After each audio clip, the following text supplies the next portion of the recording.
Hi there, I'm Sarah Joseph. I empower people, parents, couples, and professionals with tools that help build connection, increase joy, and create ease while strengthening relationships.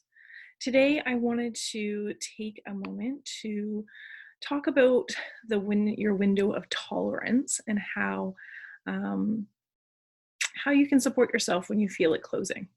I'm going to share my screen with you now because I have a few graphics to share with you. So again, we're talking about understanding your window of tolerance and supporting yourself when it's closing.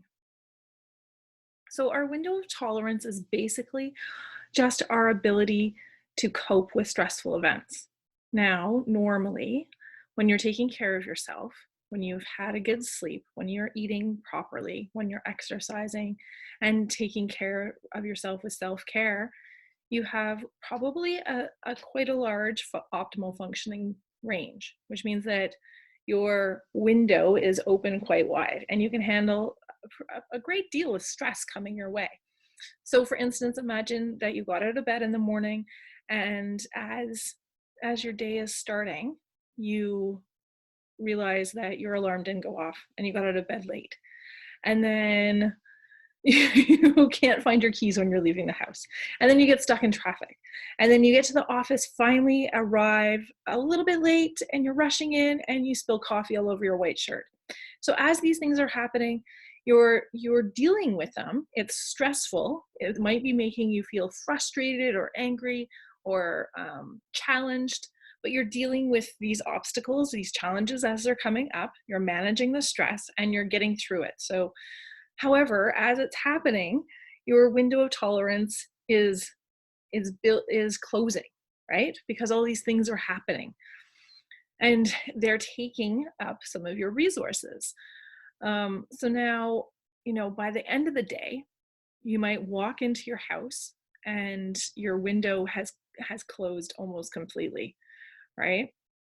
And as soon as you open the door and you walk in your house, you trip over somebody's shoes who didn't put them on the shoe rack, and you completely lose it. And the people in your home, your family, think, wow, she's just lost it over something really small.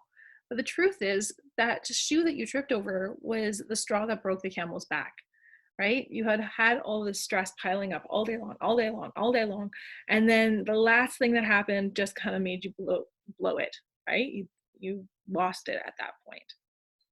And so that's basically how your window of tolerance works. So you have this optimal functioning range, and within that range, you can handle stress, right?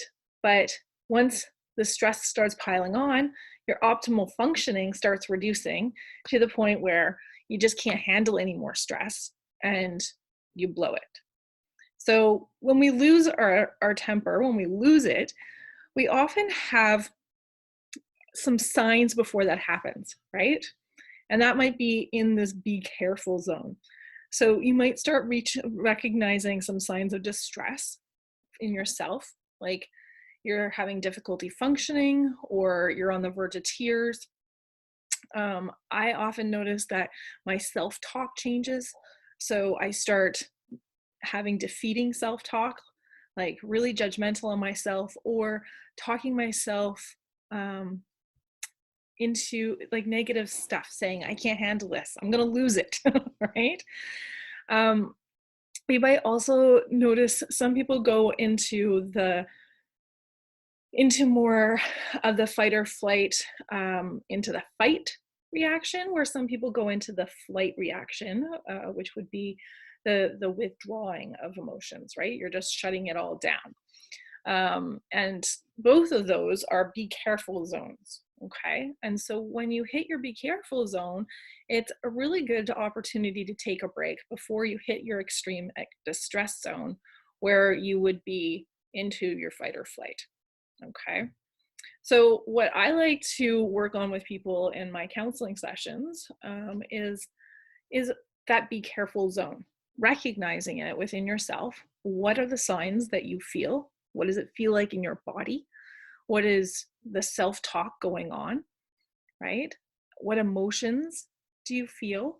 So you can recognize that be careful zone and take a break then to help reset your optimal functioning, to help get rid of that stress and be back to an open window of tolerance.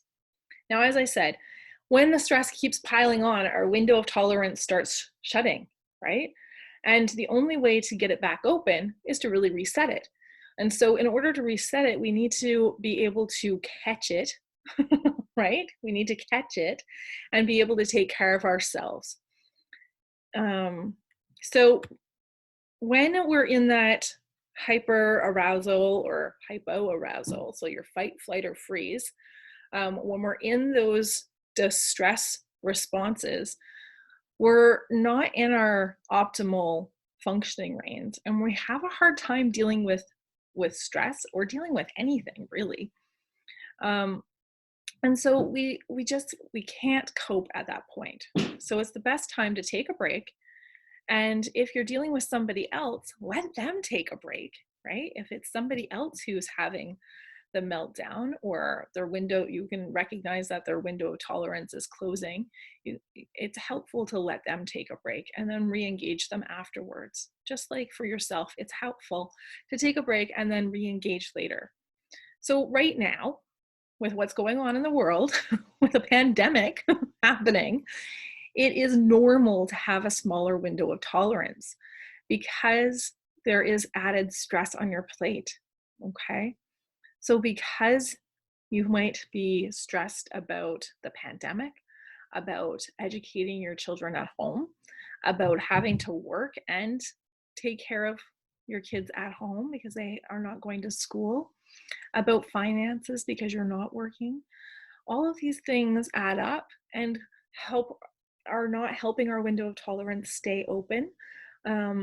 They're actually making it smaller, right? So it's normal at this point to have a smaller window of tolerance. So again, get into what does it feel like right now as your window of tolerance is shrinking? What does that feel like for you? It's a really good opportunity for us to check in with our bodies and to check in with our self-talk and to make notes for ourselves so that we recognize this in the future. And right now, you can help yourself reset your window of tolerance by being kind to yourself. Self-compassion is a really helpful tool for us right now. The way that it works is being kind, right? So self-compassion is really about recognizing when you are struggling and then being kind towards yourself like you would be towards your child or towards a friend, right? If your friend called you up and said that she was really struggling right now, you're not going to yell at her and go, yeah, well, of course you're struggling, you suck, right? You're not going to say something like that to your friend. And so don't say it to yourself, right? Say something kind to yourself like, this is hard. It's going to be okay. We can get through this, right? You're strong. You can take deep breaths. Recognize that, that our struggle is common to humanity. So you are not the only person struggling right now, right? Your friends are struggling. I'm struggling. Your neighbors are struggling. And then use mindfulness to be open to the present moment, to acknowledge that you're struggling, to recognize what's happening in your body, to help yourself take some deep breaths. One of my favorite tools I have to share with you is using an essential oil to help bring me back into my grounded body. And so I'll use an essential oil. I'll just put a drop of it in the palm of my hand and I'll rub it between the two cup hands and I'll cup my hands over my nose and my mouth like this. And I'll take 3 or 4 really nice deep belly breaths. And that will help my brain reset, help me calm down, and help me feel more grounded and less overwhelmed, so that I have that opportunity to reset my window of tolerance before I go back out and try dealing with everything that's going on in the house. So again, it's okay to take a break. It's okay to recognize you're struggling and say, hold it, I need a timeout. I'm gonna go take a couple deep breaths. That's really good modeling for your kids and for your family. And when you're able to label what you're feeling and take that break, you are going to help your brain reset, and you're going to model really good self-care for the people around you. So I hope you found this video helpful. If you did, please subscribe, comment below, and share it with a friend. Take care.